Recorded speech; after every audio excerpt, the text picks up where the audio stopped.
In today's video, I'm going to teach you how to install WooCommerce on a local WordPress site. Before we begin, make sure WordPress is already installed and running on your localhost environment. That part is important because WooCommerce is a plugin that works inside WordPress, so your local site needs to be ready first. Once that's confirmed, the next thing you'll need is the WooCommerce plugin zip file downloaded to your computer. Keep it somewhere easy to find, like your Downloads folder or desktop, so the upload process goes smoothly. Now open your local WordPress dashboard and sign in. From the left-hand menu, go to Plugins, then choose Add New. On that screen, look for the Upload plugin option near the top. Click that, then choose the WooCommerce zip file from your computer.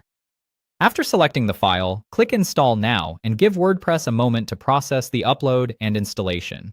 Once the installation is complete, you'll see the option to activate the plugin.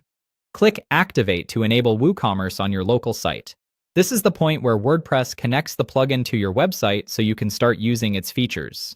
If, for some reason, the upload method doesn't work, there's another option. You can manually extract the WooCommerce plugin files and place the WooCommerce folder inside the WP content/plugins directory of your local WordPress installation. This method is helpful if you prefer working directly with your site files or if your local setup has upload limitations.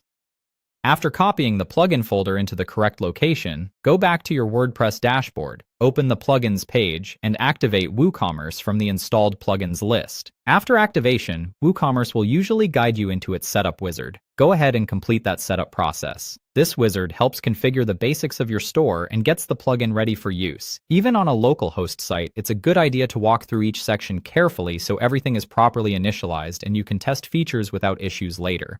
By the end of this process, WooCommerce should be fully installed and activated on your local WordPress website.